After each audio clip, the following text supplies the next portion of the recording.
Sir ने हमको आशीर्वाद दिया। 2022 में जब हम लोग हमारे साथी लोग नए नए यहाँ पर आए थे, उस समय से लेकर इस समय तक की जो यात्रा है वास्तव में एक स्मार्ट सिटी की यात्रा है। आज हमारा जो सीजन है स्मार्ट महाविद्यालय बन गया है, कॉलेज बन गया है। इसके लिए हम प्राचार्य सर का आभार करते हैं। हमारे बीच आलोक टंडन जी आए हैं। मैं चाहता हूँ राकेश सर पुष्प गुच्छ देकर उनको सम्मानित करें।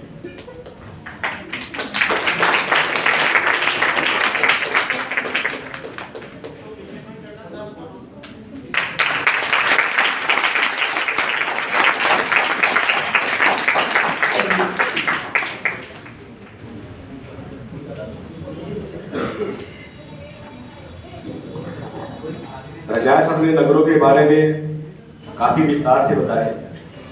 ऐसा लगता है सर ने कहीं पढ़ा है, लेकिन सर का ये निजी अनुभव था, क्योंकि सर हर चीज में बहुत बारीकी से निरीक्षण करते हैं। ऊपर सर जो बिल्डिंग बनी है उसके वास्तुविद भी सर ही है, तो सर का प्लानिंग और नियोजन में भी महारत आती है।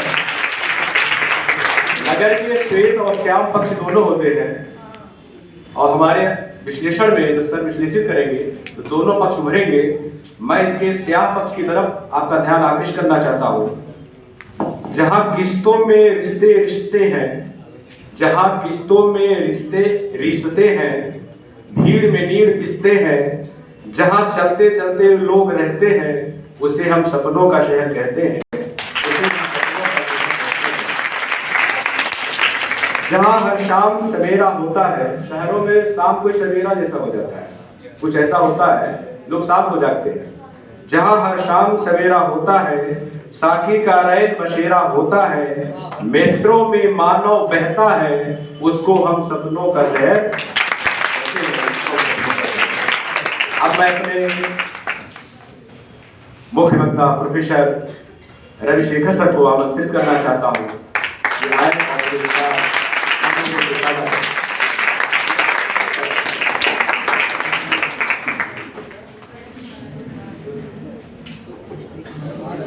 सम्माननीय प्राचार्य महोदय, अग्रज शुक्ला जी, ज्योग्राफी विभाग के अध्यापकगण जिन्होंने मेरे पर विश्वास रखा, मैं उनके विद्यार्थियों के समक्ष खड़ा उतरूंगा, उन सबका मैं तहे दिल से धन्यवाद करता हूँ।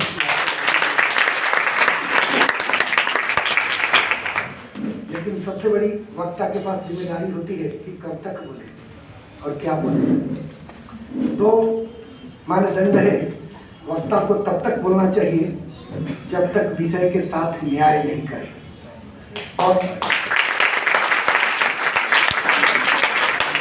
कम से कम उतना देर ही बोलना चाहिए जब तक श्रोता सुनने के लायक हो। इन दोनों सीमाओं के बीच ही वक्ता की सीमा निर्धारित होती है। शुक्ला जी ने बोला कि वेद का विद्यार्थी है। मैं ज्योग्राफी आजीविका के लिए पढ़ाता हूँ, लेकिन विद्यार्थी महाभारत का हूँ। शांति पर्व में एक श्लोक है जिसका अर्थ है वक्ता, श्रोता और वाक्य जब तीनों ही एक लाइन में होता है तभी श्रोता सुन पाती है। हिटलर एक मामूली सा सिपाही था, 10वीं पास में। जब उसको बोलने के लिए बुलाया जाता था तो बोलता नहीं था, 5 मिनट खड़ा होता था और ये पढ़ता था चेहरे पर कि श्रोता सुनना क्या चाहता है। जो श्रोता सुनना चाहता था वही हिटलर बोलता था। मामूली सा सिपाही दुनिया के लिए थ्रेट बन गया था।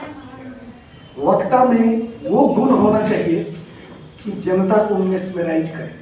लेकिन मैं एक सब्जेक्ट का विद्यार्थी हूँ, ज्योग्राफी हूँ।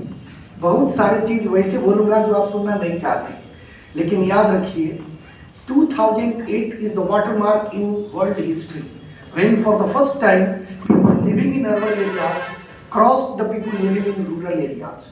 तो 2008 onward हमको कहा जाता है होमो इरेक्टस अर्बानस। इस पृथ्वी पर 2008 में शहरों में रहने वाली आबादी ग्रामीण क्षेत्र की आबादी को सरपास कर चुकी है।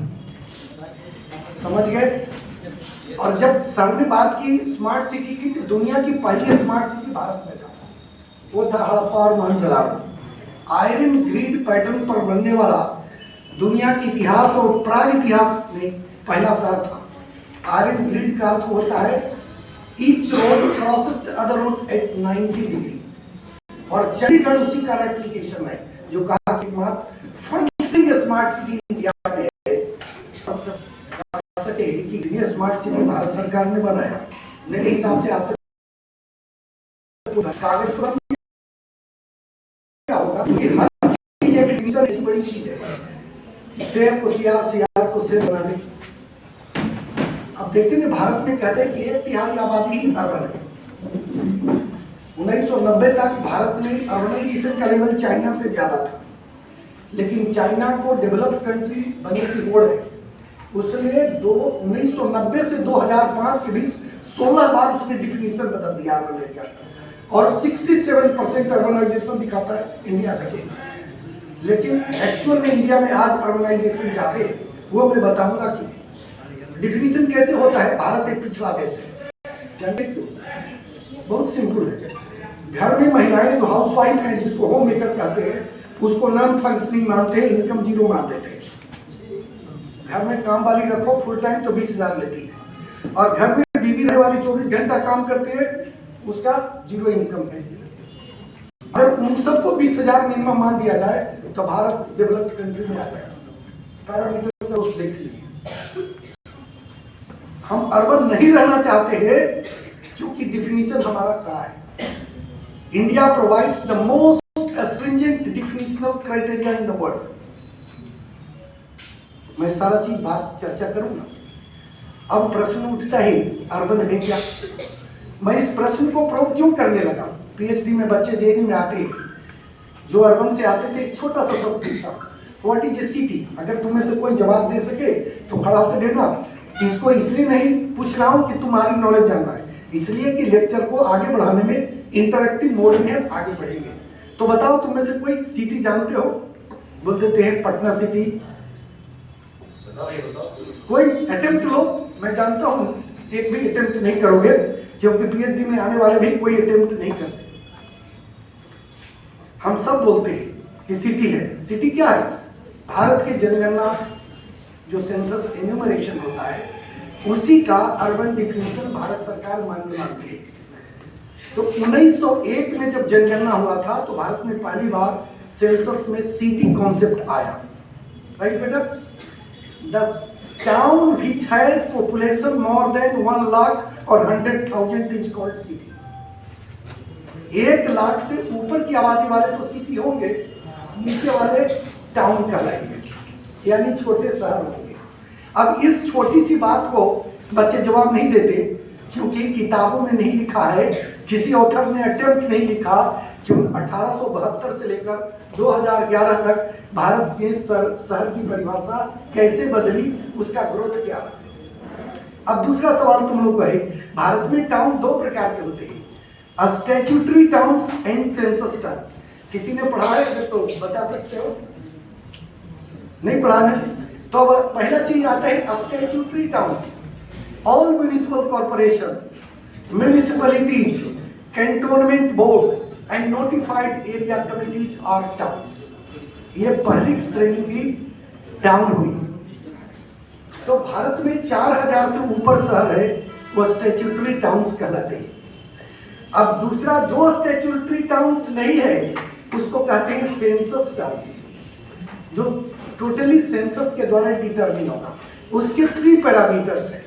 Minimum population of 5000, 75% of working male population, not all population, working male population are engaged in non agricultural activity, and per mile density 1000 और पर किलोमीटर 400 पर्सन, तब इसको कहते हैं सेंसस टाउन।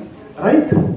लेकिन एक और क्राइटेरिया 1991 के पहले था, if the census superintendent of the concerned district considers that the given place has distinct urban characteristics, he can also put it into category of census towns।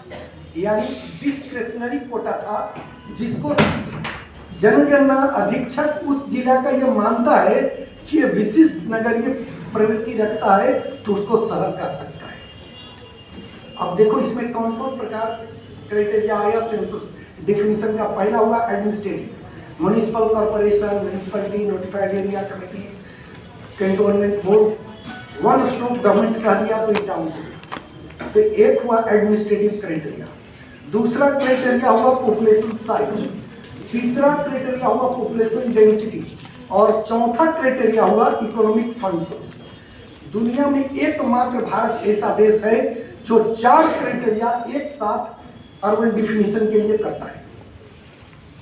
अब सोच लीजिए, भारत गरीब देश है, लेवल ऑफ अर्बनाइजेशन कम है, हम पिछड़ा है और क्राइटेरिया सबसे कठिन करते हैं। अब कहोगे कि लेवल ऑफ अर्बनाइजेशन कम है, तो पहले हम वर्ल्ड का दिखाएंगे कि दुनिया में कैसे कैसे डेवलप हुआ, क्या क्या पैरामीटर है, फिर भारत में 1872 से लेकर आज तक कैसे कैसे चेंजेस आया उसको मैं दिखाने का प्रयास। So the question is what is urban place. बार बार मैं सवाल करता हूं, how do we measure the concept urban so that we can study it. पहला चीज है कि शहर क्या है, शहर है तो हम शहर क्यों पढ़ते हैं। अब प्रश्न उठता है, मैं यहां मंच से खड़ा होकर नगर की परिभाषा को ही क्वेश्चन कर रहा हूं, कारण कि गलत है। इसका दूरगामी परिणाम क्या है कि अगर हम परिभाषा को ही गलत करार कर रहे हैं या अपूर्ण करार दे रहे हैं तो किसी भी आंकड़ा पर सेंसस को हम विश्वास नहीं करेंगे। ये तो बहुत बड़ा क्राइम होगा। भारत सरकार के द्वारा आंकड़ा प्रस्तुत किया गया है, जिस बेसिस पर आंकड़ा प्रस्तुत किया गया है उसको मैं क्वेश्चन कर रहा हूं। इसलिए डर से भारत में रहने वाला कोई भी व्यक्ति, कोई भी रिसर्चर डिफिनीशन को क्वेश्चन नहीं करता। जब भी क्वेश्चन करेगा तो उस पर क्वेश्चन होगा कि फिर भारत सरकार के द्वारा सेंसस के द्वारा दिए गए आंकड़ों को मत मानो क्योंकि बेसिक पैरामीटर को नहीं मानते। तो दुनिया में वर्ल्ड अर्बनाइजेशन प्रोस्पेक्ट हर साल यूनाइटेड नेशन पब्लिश करती है। अभी मोस्ट रिसेंट 2025-26 की डाटा आई है, उस पर चर्चा करेंगे। अब देखिए, छोटा सा ग्राफ में आपको दिखा रहा हूं। सबसे देखिए, जब हम सेटलमेंट की बात करते हैं तो सबसे नीचे उत्तर प्रदेश में आता है पूर्वा, अंग्रेजी में इसको हैमलेट कहते हैं, और सबसे ऊपर आता है मेगा सिटी। मेगा सिटी सब जानते होंगे, 2006 में एक नया उनसे बना मेगा सिटी। मेगा सिटी वह शहर जिसकी आबादी 2 करोड़ से ऊपर, और मेगा सिटी वो शहर है जिसकी आबादी 1 करोड़ से ऊपर है। तो अब देखिए, सबसे नीचे व्हाइट रंग में साइड तो कोई घर नहीं है, जंगल है। उससे ऊपर बढ़ा था एग्रीकल्चर आया, वेजिटेशन हुआ, पेड़ हुआ, और सिटी हुआ लार्जली इम्परवियस सरफेस, कंक्रीट जंगल जिसको हम कहते हैं। शहर है तो कंक्रीट जंगल है, सिर्फ घर बना हुआ है। अब देखिए, दुनिया में 4 क्राइटेरिया सिर्फ लिए जाते हैं टाउन को परिभाषित करने के लिए: population size, density, economic criteria, administrative criteria and urban characteristic criteria. इसके अतिरिक्त दुनिया का जो 278 देशों का आंकड़ा इस पर प्राप्त है वर्ल्ड अर्बनाइजेशन रिपोर्ट में, इसके अतिरिक्त और कोई क्राइटेरिया नहीं। तो अगर पॉपुलेशन साइज, डेंसिटी की बात करें तो दुनिया के 117 देश की क्राइटेरिया पर होता है। अगर इकोनॉमिक क्राइटेरिया की बात करें तो सिर्फ 42 कंट्री फॉलो करता है। एडमिनिस्ट्रेटिव क्राइटेरिया की बात करें तो 168 कंट्री बात करता है, और अर्बन कैरेक्टरिस्टिक की बात करें तो 84 कंट्री की बात करता है। अब ये administrative alone 78, population density 29, administrative plus population plus size density 22, 18 plus economic population size urban characteristic. ये सब है कि ये देश फॉलो करते हैं। अब प्रश्न है कि जिसको जो करना हो, चीन कहा कि 1990 से 2005 के बीच 16 बार बदल दिया। अब शहर बनते कैसे है पहले समझिए। शहर बनने के 3 पैरामीटर: एक natural rate of increase of population, दूसरा माइग्रेशन, और तीसरा reclassification of urban area, rural area को अर्बन घोषित कर देना, ये 3 है। और चाइना में जो सबसे बड़ा कम्युनिस्ट राज है, वहां पर एक चलती है सिस्टम, उसको कहते हैं हुकाओ, HUKOU, हुकाओ। इस सिस्टम के अंदर कोई भी व्यक्ति रूरल एरिया से अर्बन एरिया में बिना गवर्नमेंट परमिट के मूव नहीं कर सकता। यानी रूरल टू अर्बन माइग्रेशन तभी संभव है जब तक अर्बन एरिया में उसको जॉब क्रिएट हुआ है। जॉब क्रिएट नहीं हुआ तो वहां स्टेट वाइज परमिट चल रही है। क्योंकि भारत में रिजर्वेशन है, लेकिन चाइना एक रिजर्वेशन दूसरे प्रकार का फॉलो करता है। टोटल आबादी divided by total population of the state, उसी के अनुसार जॉब क्रिएट होगा, चाहे इंडस्ट्री में हो, एजुकेशन में हो। चाइना में एजुकेशन गांव-गांव कहलाता है। जैसे आईआईटी की परीक्षा होती है, वहाँ गांव-गांव टेस्ट होता है। गांव-गांव टेस्ट दुनिया का सबसे कठिन टेस्ट है। टेस्ट तो कठिन है, लेकिन स्टेट कोटा से दाखिला होता है, तो वहाँ माइग्रेशन नहीं हो सकता। तो माइग्रेशन का चाइना में योगदान न्यूनतम है। हम सब जानते हैं कि चाइना में आबादी घट रही है, तो नेचुरल रेट इंक्रीज नहीं हो रहा है, माइग्रेशन नहीं हो रहा है, और रिक्लासिफिकेशन 20 साल लगता है। अगर इस मान लिया जो आपका शहर है, इसमें रिक्लासिफाई करना चाहते हैं तो फाइल चलते चलते 20 साल हो गए। तो अगर तीनों क्राइटेरिया में चीन में आबादी शहर की नहीं बढ़ रही तो आंकड़ा कैसे बढ़ रहा है? तो आंकड़ा बढ़ाने के लिए पैरामीटर बदल दे रहा है। तो आज के डेट में चाइना 67% दिखाता है और इंडिया 33% दिखाता है। लेकिन वर्ल्ड में टेक्नोलॉजी बदल रहा है। इस बदलते टेक्नोलॉजी में नाइट लाइट इंटेंसिटी के आधार पर उचिंदा नेल्सन नाम का जापानीज विद्वान था, उचिंदा, उसने कहा कि रात में बिजली जल रही है, उसका सैटेलाइट इमेजरी और कितने बड़ा एरिया में किया। तो 2010 में इंडिया में अर्बनाइजेशन का लेवल 54% था नाइट लाइट के अनुसार, और चीन में सिर्फ 42%। हम क्राइटेरिया कम रखे हुए हैं कि हम गरीबी बना रहना चाहते हैं। अभी 2025 में जो यूनाइटेड नेशन वाला आया, इसमें चीन में रूरल एरिया 19% है। गौर करिए 2025 में, जो 2025 में 50 में घट के 16% होगा। इंडिया में सिर्फ रूरल एरिया 2025 में 15% है, चाइना से कम 4%, और 2050 में सिर्फ 13% रूरल एरिया आ जाएगा। आप मेरे से प्रश्न कर सकते हैं, यहाँ तो 2/3 आबादी गांव में रहती है, गांव में घर है, गांव में रहता नहीं है। आप अपने गांव में जाइए, गांव का कितना लोग गांव में रह रहा है, कितने घर में ताला है, इसका सर्वे करिए। 2020-21 में मैं गोंडा शहर का सर्वे कर रहा था। आप लोग को जानकर हैरत होगी कि गोंडा उत्तर प्रदेश के ऐसे शहरों में है जहां आबादी घट रही है, बढ़ नहीं रही। इसी पर मेरा काम। 6% आबादी गोंडा शहर की 10 साल में घट गई। क्यों घट गई? लोग डीएम भी मेरे से लड़ने लगे, प्रोफेसर भी लड़ने लगे। ये प्रोफेसर जेनी वाले सब पागल ही होते, उल्टा ही काम करते। क्योंकि आप मेरे साथ एक दिन चलो तो जो वहाँ का सबसे पोस्ट कॉलोनी था उसमें ले गया। सिर्फ 2 घर में ताला नहीं लगा था, बाकी सब लखनऊ शिफ्ट कर गए थे। स्टेप वाइज माइग्रेशन होता है। यहाँ का रहने वाला व्यक्ति लखनऊ जाना चाहता है, लखनऊ का व्यक्ति दिल्ली जाना चाहता है, दिल्ली वाला अमेरिका जाना चाहता है। आप सब साउथ दिल्ली के बारे में जानते हुए एक पोस्ट कॉलोनी है साकेत, मैक्स हॉस्पिटल के पीछे है साकेत। वहाँ जाइए तो कोई दरवाजा नहीं खुलता, वो सब बूढ़े रह रहे हैं, उनके बच्चे सब यूएस यूके में चले गए। घर तो है लेकिन आबादी नहीं है। तो अब जो मैं कह रहा हूं कि पैरामीटर चेंज नहीं हो रहा है। 1872 से 2011 तक सारा पैरामीटर आपको दिखाऊंगा कि भारत सरकार अभी वहीं रही थी। टेक्नोलॉजी बदल गया, नेचर ऑफ इकोनॉमी बदल गया, लेवल ऑफ एजुकेशन बदल गया, लेकिन पैरामीटर स्टैटिक। ये तो वही हुआ कि घोड़ा गाड़ी पहले चलता था, सब लोग हवाई जहाज से चल रहे, घोड़ा वाली कहा कि ये मेरा सबसे अच्छा कंफर्टेबल जर्नी है, मैं घोड़ा गाड़ी से ही चलूंगा। तो लोग हंसे नहीं घोड़ा गाड़ी पर। सारी दुनिया ने पैरामीटर बदल दिया, आप पैरामीटर क्यों नहीं बदल रहे हो? तो अब देखिए वर्ल्ड है, ये 3 प्रकार के कैटेगरी 2025 के सेंसस में बनाया सब वर्ल्ड ऑर्गेनाइजेशन रिपोर्ट में बना। पहले को कहते हैं सिटी। देख रहे हैं 50,000 से ऊपर की आबादी वाले को वो सिटी मान रहा है दुनिया में।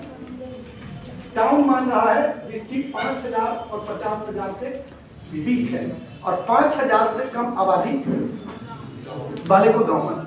लेकिन भारत में कोई काम नहीं करता। उत्तर प्रदेश का सबसे बड़ा गांव गाजीपुर जिले में है, 26,000 आबादी थी। ठीक है, और अगर ये 26,000 क्राइटेरिया रखेंगे तो ग्रीनलैंड एक देश है जहां 200 की आबादी पर शहर मानी जाती है। जापान है जहां पर 30,000 की आबादी पर शहर मानी जाती है। अपना पड़ोसी नेपाल है जहां 9,000 की आबादी होने पर वो शहर मानी जाती है। शहर में कितने लोग रहेंगे उसकी कैरिंग कैपेसिटी पर निर्भर होनी चाहिए।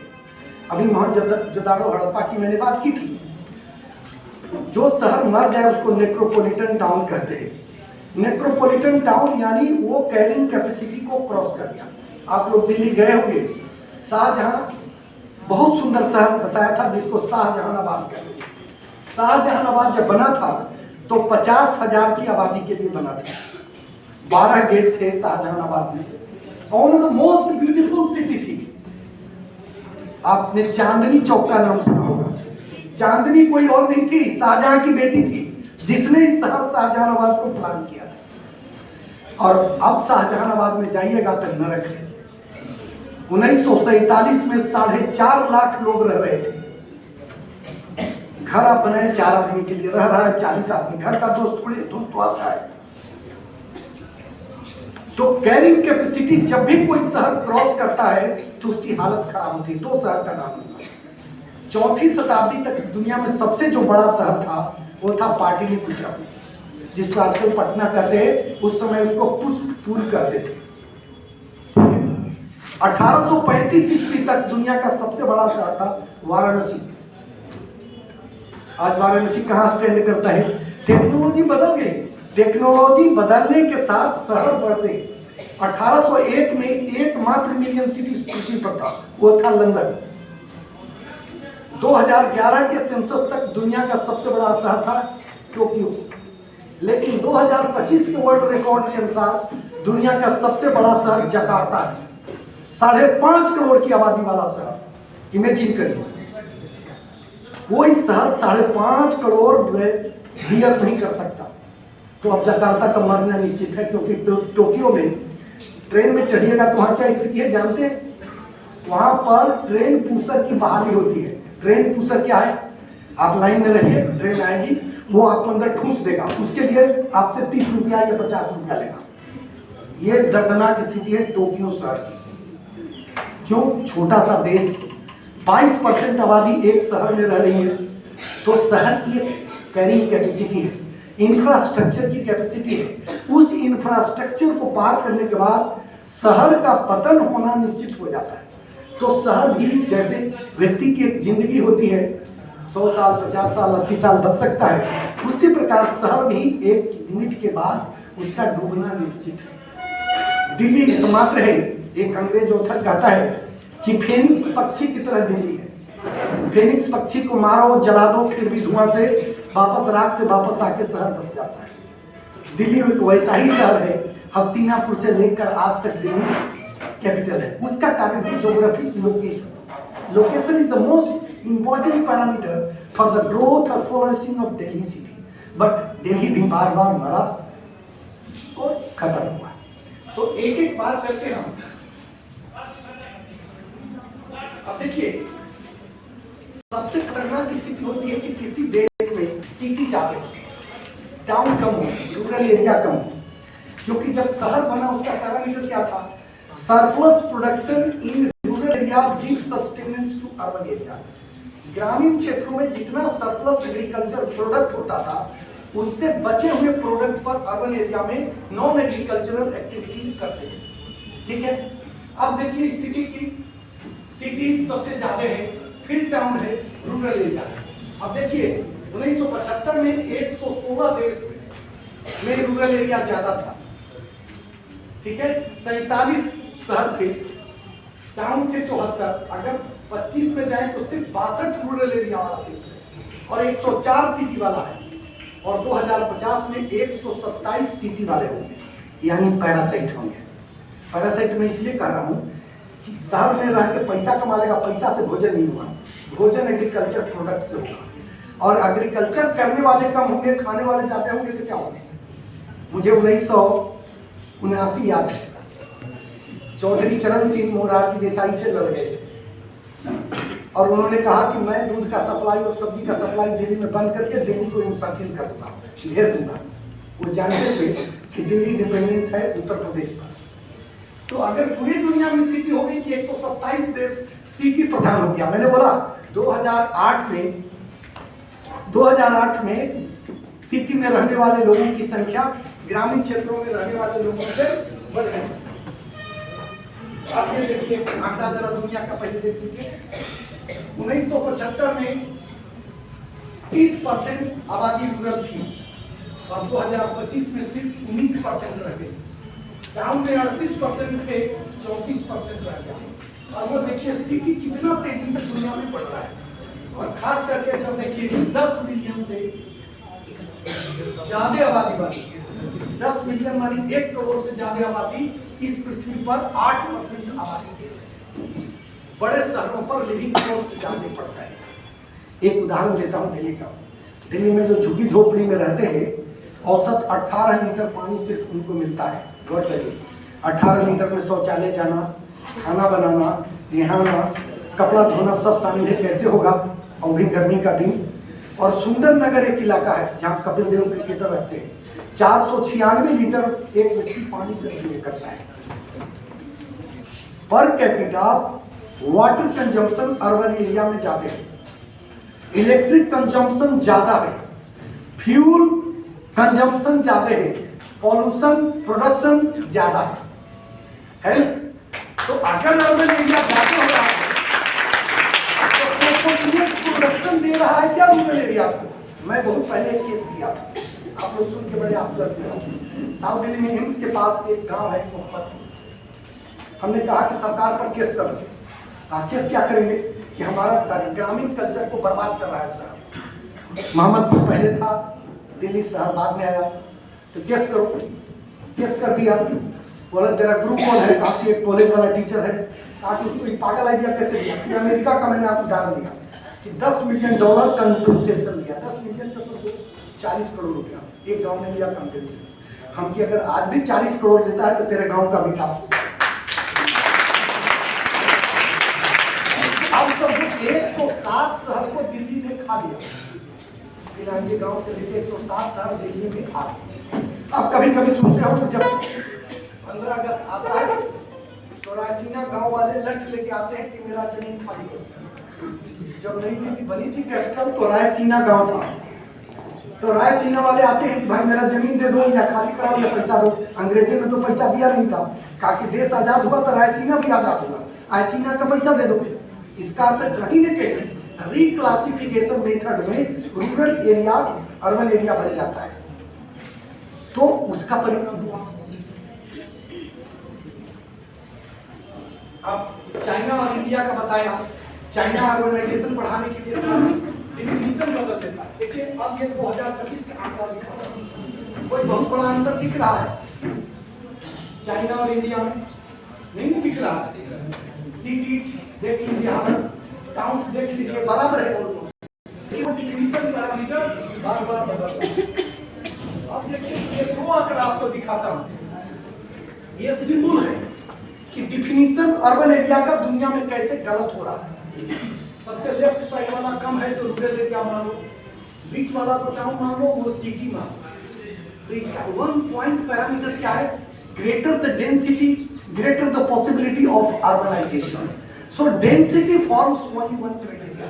No, अगर साउथ बिहार और नॉर्थ बिहार के गांव में जाएंगे तो साउथ बिहार के गांव की डेंसिटी अर्बन एरिया से कम है। एक स्टडी बता रहा हूँ, जैसे बंगाल से पंजाब की ओर जाएंगे सेटलमेंट साइज बड़ा होते जा रहा है, और जैसे पश्चिम से पूर्व जाएंगे तो सेटलमेंट साइज छोटा होते जा रहा है। इसका कारण और कोई नहीं, संस्कृति नहीं है, वाटर है।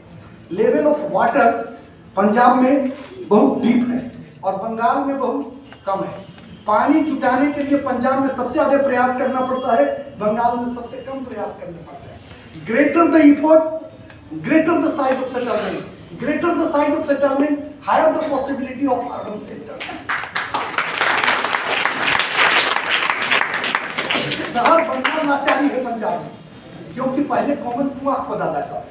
कुआं कॉमन प्रयास था, उत्तर प्रदेश के पूर्वी भाग में आसानी से कुआं खोद लेता है, ट्यूबवेल लगा लेता है, वाटर टेबल हाई है। लेकिन सहारनपुर में वही पॉसिबिलिटी है क्या? नहीं है। तो कम्युनिटी एफर्ट चाहिए, और कम्युनिटी एफर्ट के लिए कम्युनिटी में रहना पड़ेगा। कम्युनिटी में रहने से सेटलमेंट साइज बढ़ा। तो यह nature controls the size of settlement depending upon availability of water. पहले सिविलाइजेशन में सुने होंगे सब वाटर के किनारे ही डेवलप किए, वो कोई महानता नहीं किए, उनके पास वाटर ट्रांसपोर्ट की बहुत बड़ी फैसिलिटी नहीं थी, तो वाटर के पास पहुंच गए। ये था कारण।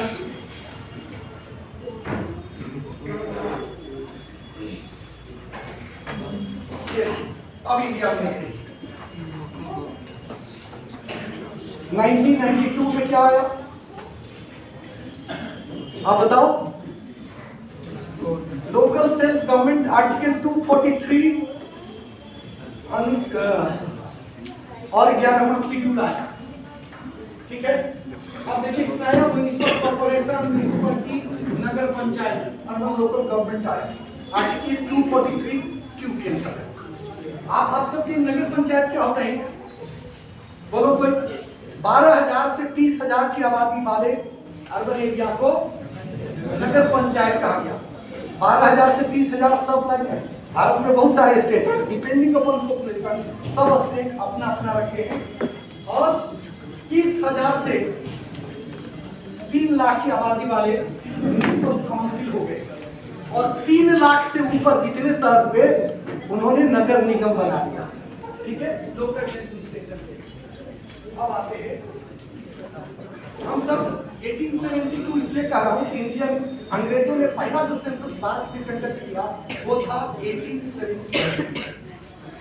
अब उसमें नगर को तो उसको परिभाषित करना था every municipality, civil rights not included in municipality, every cantonment board. अब इन तीनों बात को समझिए। म्युनिसिपैलिटी मैंने डिफाइन कर दिया 50,000 की ऊपर आबादी वाला, और जहाँ लोकल सेल्फ गवर्नमेंट था वो म्युनिसिपैलिटी। सिविल लाइन्स आपको जान के हैरत हुआ कि अंग्रेज जब भारत आए थे हम सब असभ्य थे, बार्बरिक थे, मनुष्य कहलाने के लायक नहीं थे। तो हम पर कंट्रोल करने के लिए जहाँ जहाँ अंग्रेज रहते थे वहाँ सिविल लाइन्स बनाया गया। दिल्ली यूनिवर्सिटी और बस अड्डे के बीच दिल्ली का सिविल लाइन्स है, और आज भी सिविल लाइन्स की एक कीमत 50 तो सिविल लाइन सब जगह था। बड़े जहाँ अंग्रेज आए उनकी महिलाएं बच्चे रहने के लिए सिविल लाइन्स होते थे, हमारे साथ नहीं रहते थे। तीसरा कंट्रोलमेंट बोर्ड, उस सिविल लाइन को कंट्रोल करने के लिए और हम बार्बरी को कंट्रोल के लिए कंट्रोलमेंट बोर्ड 2006 में कंट्रोलमेंट बोर्ड रेगुलेशन सेंट्रल गवर्नमेंट लाया, और आज पूरे देश में 67 कंट्रोलमेंट बोर्ड है। कंट्रोलमेंट बोर्ड के भी 4 प्रकार हैं, 50,000, 25,000 से 50,000, 10,000 से 25,000 और 5,000 से 10,000। अब कंट्रोलमेंट बोर्ड की सबसे बड़ी खासियत ही रहते तो राज्य में, लेकिन राज्य का कंट्रोल नहीं होता, सेंट्रल गवर्नमेंट का कंट्रोल होता है।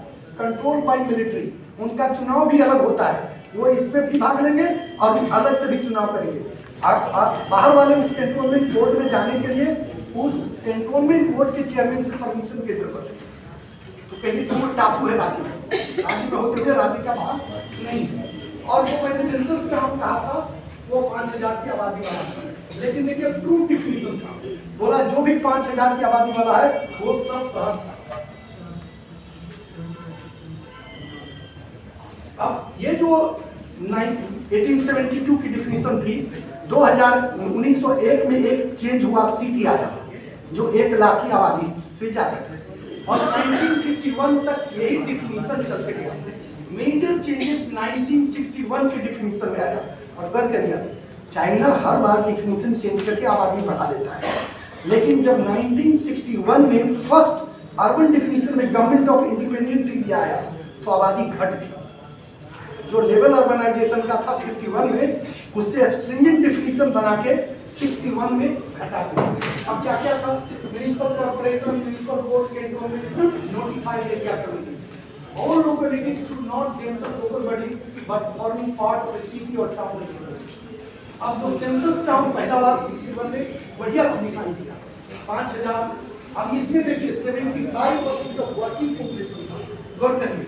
और मैंने जो आज की डिफिनीशन बताई वर्किंग मेल पॉपुलेशन, वो क्यों किया कि महिलाएं कम काम करती थी, उसको बढ़ाने के लिए सिर्फ मेल कर दिया। मेल सोविनिस्ट कह सकते हैं कि खाली मेल को कंसीडर कर रहे हो, फीमेल को कंसीडर नहीं कर रहे, लेकिन उसके पीछे क्राइटेरिया ये था सिटी में महिलाएं कम काम करती थी, तो थोड़ा बढ़ाने के लिए इन्होंने कर दिया। और बाद में इन तीनों के अलावा जो चौथा कैरेक्टरिस्टिक है, the place should have a few characteristics such as newly formed industrial area, large housing settlement, and places of tourist importance and civic need. As a result of the new definition of town, was a reduction in total number of towns in India between 51 and 61. ठीक है?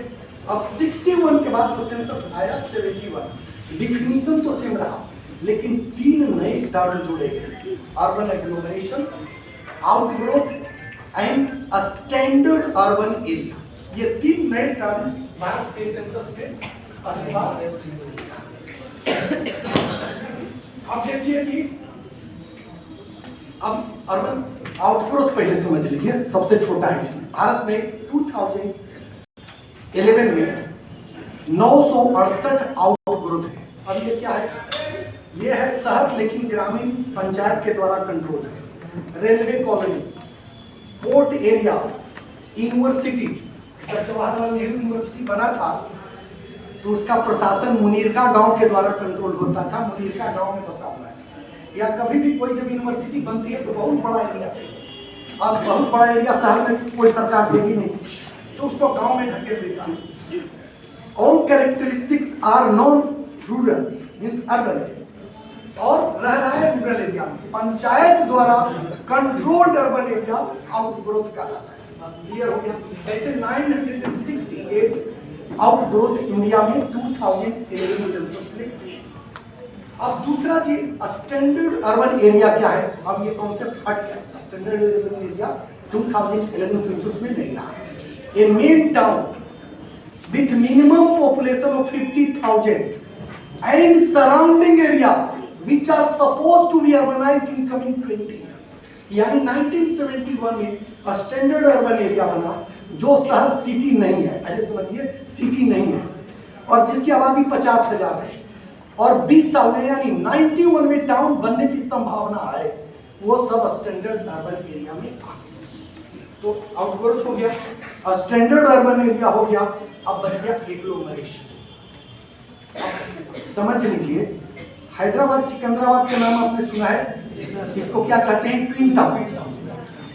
एक बड़ा शहर और आसपास का क्षेत्र, या 2 बड़े शहर आपस में जुड़े हुए हो, या आसपास का एरिया टोटली इंटरलिंक्ड है छोटे शहरों से, तब उसको एग्लोमरेशन कहते हैं।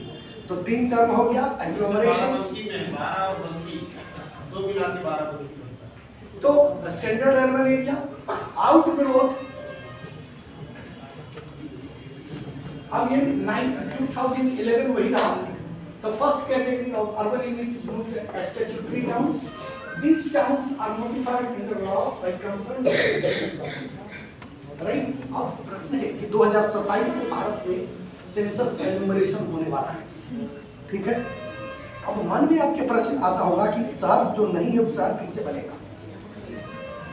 तो 2 साल पहले यानी 2011 सेंसस के पहले 31 अक्टूबर 2009 तक सेंसस सुपरिटेंडेंट को लिख के देना था कि मैं समझता हूं कि मेरे जिले में ये बस्तियां हैं, इसमें ग्रोथ रेट और rural to urban characteristic transformation की पॉसिबिलिटी है कि 2 साल में शहर हो जाएगा। उसका पहले ही से टाउन में कंसीडर होने लगता है, यानी उसकी सेंसस अब रूरल एरिया में नहीं होगी, टाउन। लेकिन इसमें दुर्भाग्य क्या है, एक्सपेक्ट तो कर लिया लेकिन 2011 में ट्रांसफॉर्म नहीं हुआ, तो भी वो टाउन हो जाता है। अब जैसे कह दिया मैंने कि 5,000 की आबादी होनी चाहिए, बद्रीनाथ केदारनाथ की आबादी 1000 से 1200, लेकिन वो टाउन है। तो किस क्राइटेरिया में टाउन है? तो हमने कहा कि टूरिस्ट स्पॉट्स भी टाउन हो सकते हैं, क्योंकि वहाँ एग्रीकल्चर का काम नहीं चल रहा है।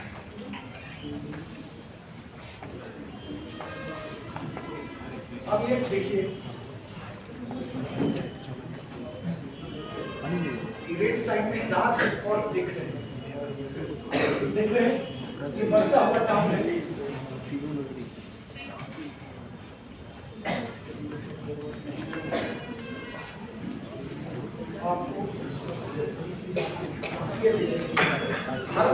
पॉलिटिक्स है अब इसके बीच आवृत है। अब गौर करिए, statutory town census town, statutory towns notified by government through a statute of law. Areas classified based on demographic and economic characteristics. जो तीन बताया था उसके आधार पर एडमिनिस्ट्रेशन म्युनिसिपैलिटी कॉर्पोरेशन स्टेट्यूटरी को नोटिफाइड एरिया करेंगे।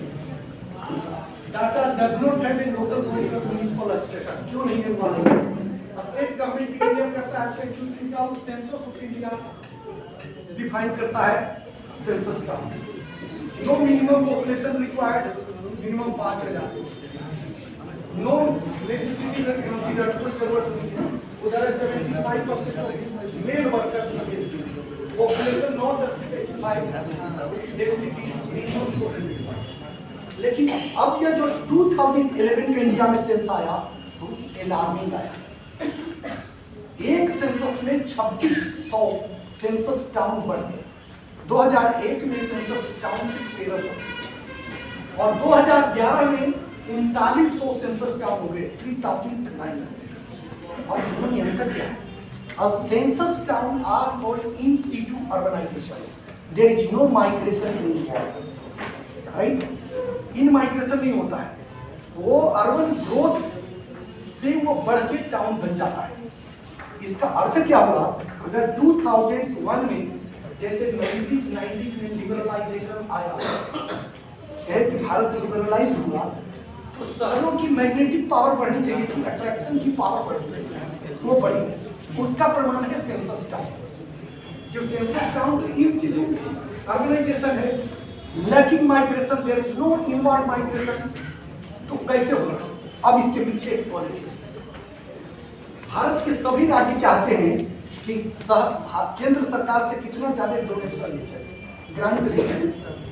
अब अगर सेंसस टाउन है तो उसको रिसोर्स जनरेट करने की जरूरत नहीं, क्योंकि वो पंचायत में आता है, और अगर पंचायत में आता है तो सेंट्रल गवर्नमेंट का 85% ग्रांट मिलेगा, और अगर म्यूनिसिपैलिटी में आता है तो 15 से 30% उसको ग्रांट मिलेगा। तो हर स्टेट गवर्नमेंट चाहती है कि म्यूनिसिपैलिटी न बने तो सेंट्रल गवर्नमेंट का असिस्टेंस बढ़ेगा। नंबर 2, अगर वो म्यूनिसिपैलिटी होगा तो म्यूनिसिपल टैक्स देना पड़ेगा, पंचायत है तो पंचायत का टैक्स नहीं देना पड़ेगा, ये दूसरा है। और जो सबसे खतरनाक है वो है urban census town. Census towns are administrative jungle, जहां किसी का शासन नहीं है। अगर सेंसस टाउन है तो बिल्डिंग बायलॉज पास नहीं करना पड़ेगा, जिसका जितना मन जितना फ्लोर। अगर आप मोहम्मदपुर गांव में जाएंगे दिल्ली में तो 8 फ्लोर बना है, क्योंकि लाल डोरा में किसी का शासन नहीं चलता। तो जब तक सेंसस टाउन है तो बिल्डिंग पास नहीं करानी होगी किसी अथॉरिटी से, न कोई टैक्स देना पड़ेगा। तो मुंबई और ठाणे के आसपास 14 ऐसे शहर थे 2001 में, जो 2011 में फिर गांव बन गए। क्यों? वो टैक्स नहीं देना चाहते थे। बिल्डर लॉबी सबसे पावरफुल होता है सेंसस टाउन को स्टैट्यूटरी टाउन नहीं बनने देने के, क्यों? जो ही एडमिनिस्ट्रेटिव स्टेटस बदल गया, म्यूनिसिपैलिटी आएगा, बिल्डिंग लॉ बायलॉज पास कराना पड़ेगा, टैक्स देना पड़ेगा। प्रधान तो गाँव का भी होता है, 1000 लाख में खरीदे जाएगा, वहां नहीं चलेगा। तो इसीलिए भारत में स्टैट्यूटरी टाउन्स ऑलमोस्ट कांस्टेंट हो गया, क्योंकि प्रशासनिक इकाई चेंज नहीं करने दे रहा है। तो सेंसस टाउन बढ़ते जाएगा, और सेंसस टाउन बढ़ने जाएगा, town with in panchayat. Panchayat को लोकल से गवर्नमेंट में गांव का शासन करना था, कर रहा है शहर का शासन। 7% आबादी सेंसस टाउन में रहती थी 2001 में, वो बढ़ के 2011 में 13%, जस्ट डबल। अब ये बिना टैक्स देने वाली अर्बन आबादी है। तो अगर बहुसंख्य जनता टैक्स नहीं देगी तो उसका विकास कैसे होगा? क्या ग्राम पंचायत को इतनी फंडिंग होती है कि सेंसस टाउन को डेवलप करे? फिर नहीं करे। तो आप आसपास में टाउन देखते होंगे जहाँ कोई सिविक एम्यूनिटीज नहीं, उसका कारण वो खुद है। मैं उसमें सरकार को दोषी नहीं मानता, क्योंकि तुम टैक्स नहीं पे कर रहे हो, तुम बिना कोई बायलॉज फॉलो किए हुए घर बना रहे हो। सर ने एक बात बोली थी कि बाहर जाएंगे तो बहुत बड़ा प्लॉट मिल जाएगा, लेकिन रोड नहीं होगा, एक्सेसिबिलिटी नहीं होगी। संगम विहार एशिया का सबसे बड़ा अनऑथराइज्ड कॉलोनी है साउथ इंडिया में। मैं एक सामाजिक कार्यकर्ता भी हूँ, 3 स्कूटर खो चुका हूँ वहाँ जाके। बरसात में 6 फीट पानी 5 फीट हो जाती है। भगवान भरोसे कॉलोनी है, 8-10 लाख आबादी है, 3 वो असेंबली कॉन्स्टिट्यूएंसी है, लेकिन उसका देखने वाला कोई मालिक नहीं। एवरेज एक व्यक्ति 100 रुपया दिन में पानी का टैक्स पे करता है। संगम बिहार वाले आज से 10 साल पहले तक 2000 रुपया मंथली पानी टैंकर से खरीदते हैं, क्योंकि उसका मालिक नहीं। तो सेंसस टाउन यह दिखाता है कि शहर कितना कमजोर है। शहर की डिफिनीशन बदलने की आवश्यकता है, जो सरकार बदल नहीं रही है। सरकार बदल नहीं रही है क्योंकि वो बिल्डर लॉबी के सामने नतमस्तक है, स्टेट गवर्नमेंट के सामने नतमस्तक है। तो इसीलिए what is required is to define it correctly. Definition must change, parameters of life are changing. Sir जब प्रोफेसर बने होंगे, ये लोग 700 रुपया पर काम किए होंगे, am I wrong sir? First salary तो 700-800 की होगी। मैं जब लेक्चरर बना 95 में तो 4800 रुपया मिलता था, और सब बच्चे 4800 रुपया से ज्यादा खर्चा करते हो। जब मेरी शादी होने लगी तो भाई मुझे कितना कमाते हैं जी? तो 5000। कहा मुझे रखिएगा कहाँ? मैं भी वैलिड सवाल था। लेकिन आज एक प्रोफेसर कितना कमाता है? जो लेक्चरर भी होता है 1,20,000 पाता है। समय चेंज कर रहा है, इनिक्विटीज बदल गए, और सरकार की डिफिनीशन कांस्टेंट 1872 से मेजर चेंजेस इंडिया में डिफिनिशनल क्राइटेरिया में किया है। डिफिनीशन क्या होता है? पहले ये समझो कि what is definition.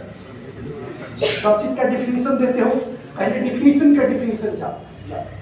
Definition is the explicit statement of the entire connotation of the term. वह जो परिभाषा है उस शब्द की संपूर्ण व्यापकता में गुणों का बखान करता है।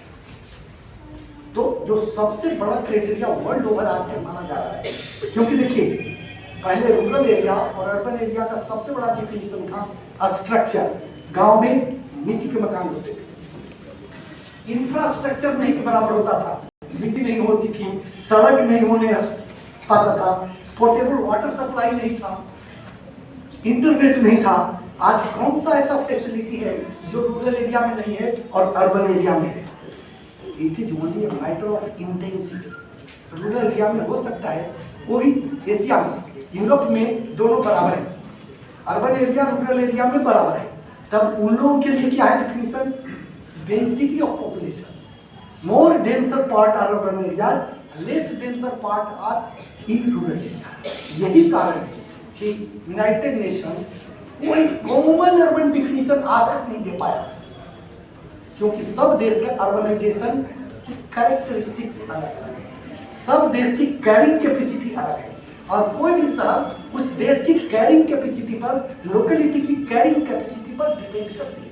हड़प्पा मोहनजोदड़ो का पतन का सबसे बड़ा कारण इतिहासकार जो ज्योग्राफर के रूप में कहता हूँ कि उनको खिलाने से ज्यादा आबादी वहां पहुंच गई, शहर खिलाने में समर्थ हो गई, ग्रामीण क्षेत्रों में अकाल पड़ गया, और ग्रामीण क्षेत्रों में वाटर स्कार्सिटी से अकाल पड़ा, वो लोग भूखे मर गए, या तो साउथ इंडिया चले गए या दुनिया के अन्य भागों में गए।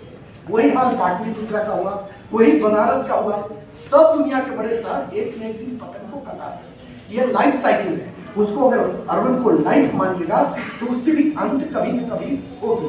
फिर रेजुमिनेट करें प्रकृति में, जो मॉर्फोलॉजी में रेजुमिनेशन आते हैं, रेजुमिनेट करेगा, लेकिन साइकिल है। But what is required with the changing passage of time, mainly parameters of definitional criteria must accommodate the radical change that is taking place. एक बात के साथ अपनी बात खत्म करता हूँ। भारत में एक फिलोसफर थे जिनको बहुत लोग हेट करते हैं, आचार्य रजनीश। आचार्य रजनीश दो बात कहते थे, पिता पुत्री में बनती नहीं है, स्टूडेंट टीचर में कंपैटिबिलिटी नहीं है। इसका बहुत अच्छा उन्होंने एक्सप्लेनेशन दिया। आदिकाल से लेकर 18वीं शताब्दी तक नॉलेज धीरे धीरे कच्छप गति से ग्रो कर रहा था। तो जो उम्र में बड़ा होता था ज्यादा जानता था, उम्र में कम होता था वो कम जानता था, इसलिए बड़ा वाला धौंस जमाता था छोटे वाले। चुप रह, छोटा है क्या जानता है। 1800 से लेकर 1950 तक नॉलेज प्रोडक्शन की गति बढ़ी, और 1980 के बाद नॉलेज का विस्फोट हो गया। घरों में जो बूढ़े हैं या बुढ़िया है, पोता पोती नतनी नती के जरा मेरे को व्हाट्सअप लगा दे, फेसबुक लगा दे, वो कहते हैं दादी पैसा निकाल, ऐसे नहीं होगा कुछ, ज्ञान देना है तो पैसा निकाल, बहुत दिन साथ में लोगों पर, ऐसा है कि नहीं? तो चूंकि वो नया बच्चा जाली से सीख रहा है, अब क्या कहते हैं जेन जी है, और उससे भी आएगा तो अल्फा जेनरेशन है, फर्स्ट लर्नर है। अब दूसरा ये टीचर टॉट रिलेशन में सबसे बड़ा प्रॉब्लम है, student has a question and teacher has a response, but teacher doesn't have a response, the student is asking the question. Aristotle कहता था कि लोग जो क्लेम करते हैं कि मैं सब कुछ जानता हूँ, वो इस भ्रम में है, क्योंकि सब प्रश्न करने वाला विद्यार्थी पैदा नहीं होता है। सभी प्रश्न करेगा तो टीचर फेल करता है। तो जब टीचर पढ़ रहा है उतनी ही गति से आज विद्यार्थी भी पढ़ रहा है। तो एक उदाहरण देके अपनी बात खत्म करूंगा। भारत में ज्ञानियों में सबसे ज्यादा राजा जनक को माना जाता है। राजा जनक के बाद दरबार में एक और अष्टावक्र भी पहुंच गए थे, 8 साल के बालक थे। अष्टावक्र ने 3 सवाल किया, राजा जनक पैर पकड़ लिए। जानते कहे कि मुझे शिष्य बना लो। इतना धर्म का दंभ भरने वाला राजा जनक पैर पर पकड़ लिया। और आप सबको जानकारी होगी, महाभारत में बहुत सारी गीता का वर्णन है, और सबसे पहले कृष्ण का गीता आता है, और सबसे लास्ट में अष्टावक्र का गीता आता है। अष्टावक्र का गीता सबसे क्लिष्ट, उसकी जो पहली इंटरप्रिटेशन आई वो 1500 पेज में आई। ज्ञान की कोई सीमा नहीं है, लेकिन सबसे बड़ा बाधा है कि मैं सब कुछ जान गया, अब जाने की जरूरत नहीं। भारत के सेंसस के साथ ही मैं सब कुछ जानता हूँ, ऐसा नहीं है। प्रकृति बदल रहा है, स्वभाव बदल रहा है, टेक्नोलॉजी बदल रहा है, उसके साथ डिफिनेशन पैरामीटर बदल रहे हैं। और सबसे बड़ी बात भारत के अर्बनाइजेशन और रूरल एरिया की, जो गांव में रह भी रहा है वो भी रेमिटेंस पर जी रहा है। उसका एक बेटा भाई उसको गांव में पैसा भेजता है, उस पैसा से बैठ के खा रहा है। गांव में कितना प्रोडक्शन करके सेल्फ सस्टेनिंग है, ये सवाल है। तो इसीलिए यूनाइटेड नेशन ने डिफाइन किया कि पूरे भारत में सिर्फ 15% लोग गांव में रह के गांव से आजीविका प्राप्त कर रहे हैं। तो रेस्ट 85% अर्बन होना चाहिए। Thank you. अब आप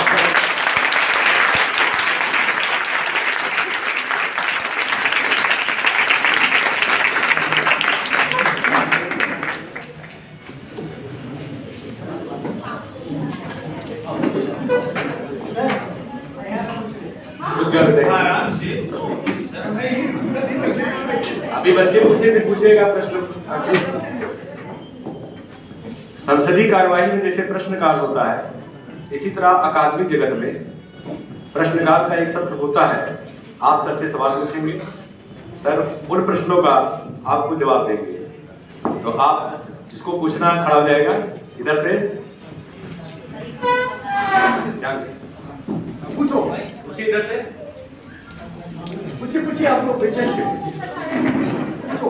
सर जैसे कि आपने बताया कि जो डेफिनेशंस हैं कि हमारे यहाँ पे इंडिया में डेफिनेशन चेंज नहीं करी गई है, और डेफिनेशन के चेंज होने से काफ़ी बदलाव भी संभव है। तो इसी पर से मेरा क्वेश्चन है। हाँ फिर से पूछिए।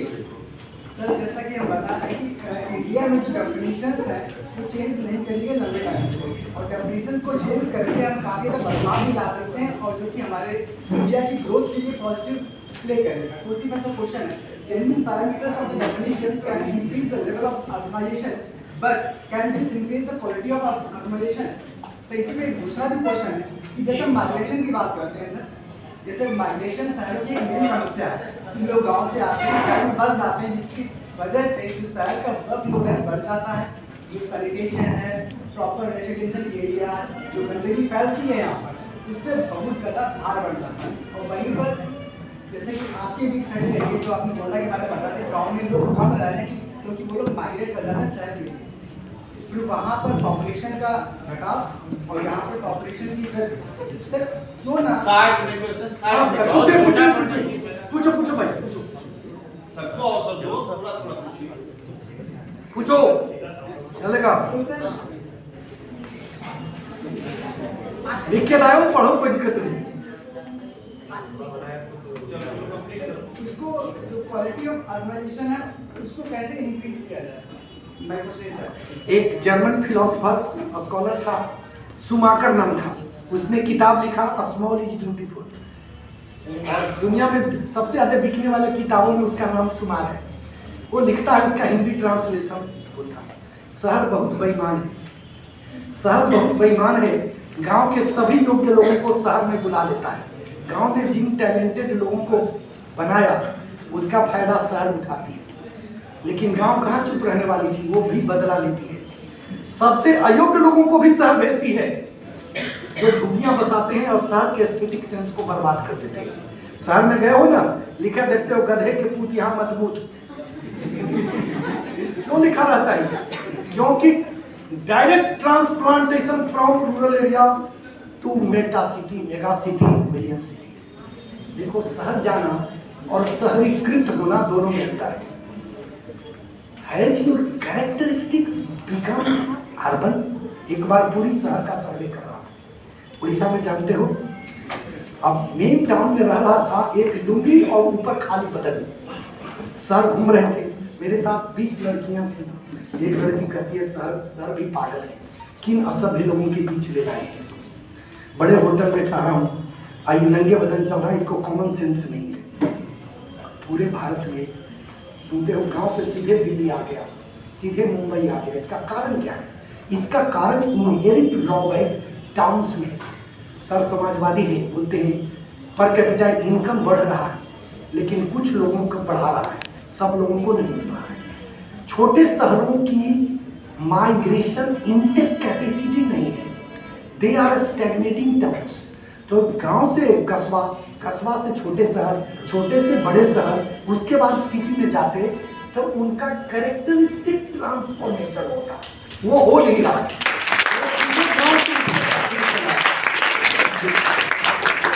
It will take 1 generation to 2 generation to become urban.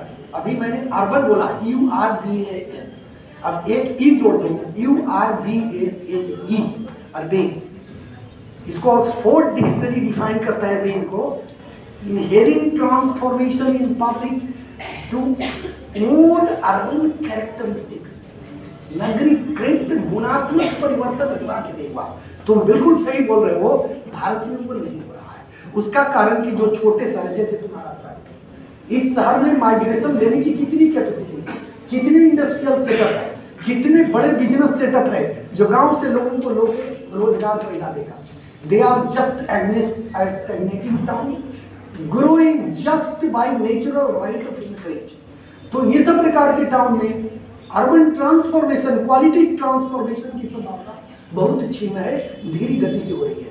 अब देखो इसका कारण क्या होता है, लखनऊ बढ़ रहा है। एक कहावत है, बड़ी मछली छोटी मछली को खा जाती है, बड़े शहर छोटे शहर को खा रहे हैं। अब गोंडा शहर अभी चर्चा इसलिए किया कि गोंडा लखनऊ के पास है, तो गोंडा वाले सब लखनऊ जा रहे हैं, लेकिन बहराइच दूर है। अब बहराइच फ्लोरिश कर रहा है, क्यों कि बहराइच में कैचमेंट एरिया नेपाल भी है, तो नेपाल की जनता भी वहां रही है, कम पारिश्रमिक वाले बहराइच में रह रहे हैं, लेकिन गोंडा घट रही है, बहराइच बढ़ रही है। उसका मूल कारण है कि जो ये टेंटेकल्स फैला रहा है लखनऊ, बहराइच तक नहीं पहुंच रहा है, क्योंकि बहराइच का आदमी डेली कम्यूटर बहराइच में से दिल्ली लखनऊ आके काम नहीं कर सकता, और गोंडा बेचारा मारा जा रहा है, क्योंकि 10-20 रुपया लोकल से आएगा, जाके चला जाएगा गुंडा। दूसरा, एक दो बिजनेसमैन का मैंने सर्वे किया। एक बिजनेसमैन के दरवाजे पर गया, वो जो टुक टुक चलता है, कहाँ जा रहे हो फटीचर? मुझे बोला, ए फटीचर कहाँ जा रहे हो? मैं कुछ नहीं, हंसते रहा, रोजगारी सुनता हूँ सर्वे। कहा कि ये जो सोनार के पास जा रहे हो, ये चेन नहीं बेचता, अंगूठी नहीं बेचता, किलो बेचता है। सोचिए क्या है, पहला दिन सर्वे देने से मना किया, लेकिन स्थानीय प्रोफेसर गोंडा कॉलेज के थे, भेजे गया। कह रहा हूँ बात महत्वपूर्ण है।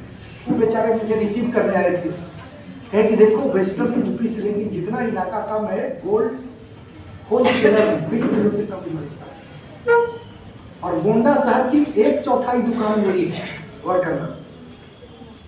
मैं अगला सवाल पूछा तो उनका क्लीन बोल्ड हो गया। कि सर आपका बेटा तो कल लखनऊ गया था कपड़ा खरीदने। हाँ ये बात तुमको पता कैसे चला?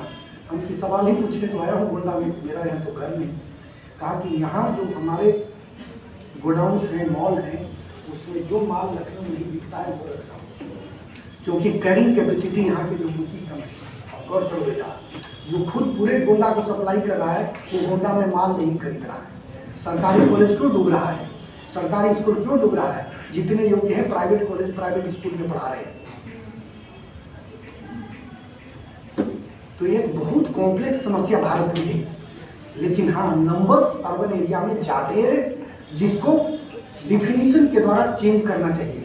कोई दुनिया कैरेक्टरिस्टिक्स पर नहीं जाता। कोई डिफिनीशन देखा कि सिर्फ